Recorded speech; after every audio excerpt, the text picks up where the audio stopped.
here with Brooke Anderson, Agronomy Solutions. Brooke's been working with us for over many years, and we've just come into early April, and of course we've had some pretty good rains a little over a week ago, something like general rainfall across the region around about 25 mils, and then just yesterday over the weekend we had falls down around the Scott River of around about 25 to 30 mils. Yep. Some places had 50 mils. Yeah. And you get up to around Corrimup where we only had about 5 or 6 mils, and of course heading further north I don't think Bustleton even got any, so it was quite localised. But I thought I'd just have a chat with Brooke in regard to the early rainfall we've had and the germination that's around there, and of Yep. course there's a lot of weeds come up, and we believe that there's a great opportunity to get some of those weeds under control early. Yeah, exactly, Neil. I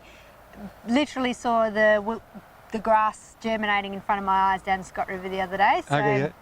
It's getting out there, it's coming up, and it really just highlights that opportunity to give us an early chance to spray out if that's what we need to do. So if we've got a lot of weeds coming up, I've seen a lot of flatweed, a lot of barley grass already.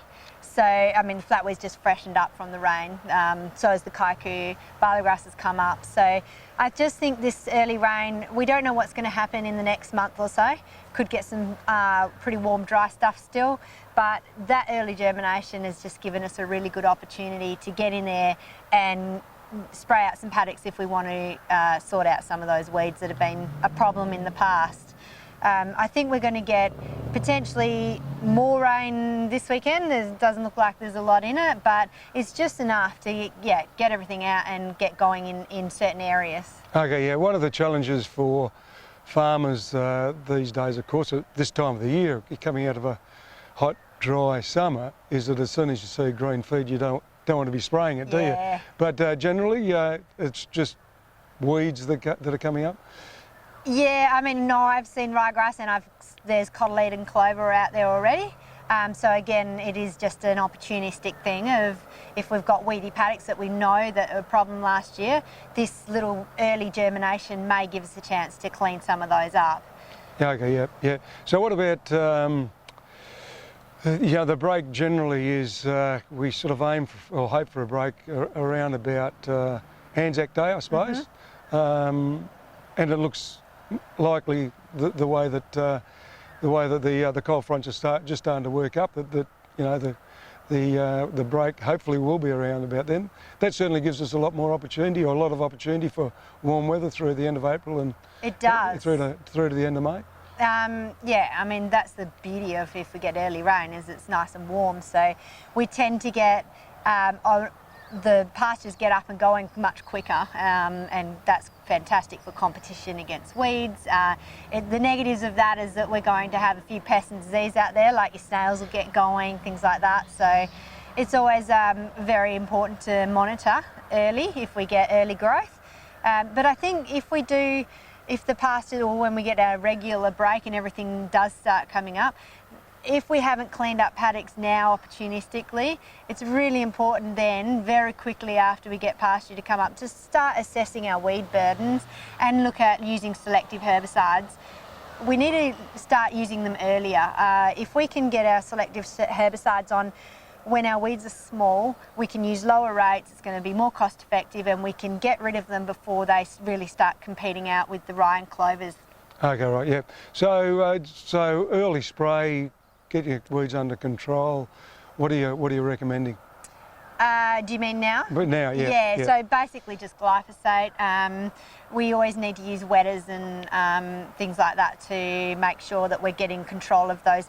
Like flatweeds look small now, but they've got the taproot, so we need to make sure we're doing a good job on them if we're going to warrant rolling over them with a sprayer. But yeah, mainly just taking them out at the moment, just broad scale type non-selective herbicides.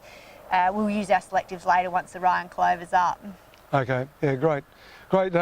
Thanks, Brooke. I think we've covered it. Thank you very much. So, for you out there that have had a great early germination and got that green tinge going across the paddock, really have a close look at it, because I'd say that 80% of them are probably weeds. Yeah. At the moment. Yeah. Yep, there's a lot out there. Hey Brooke, just before we go, you've had your head in a whole lot of soil results over the last Yep. 6 to 8 weeks. Anything interesting coming out of that?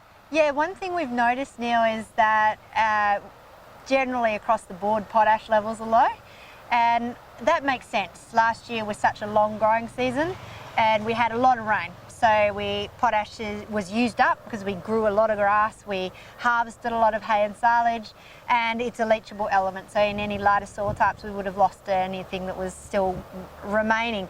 So yeah, it makes sense. Potash is lower than normal this year. And it's highlighted how important those soil tests are to do, to make sure we're putting exactly what we need on the paddocks when we need it and spending accordingly, especially in a year like this when fertiliser prices are a little up. So yeah, soil testing's been very critical and we've got some really good results out of that.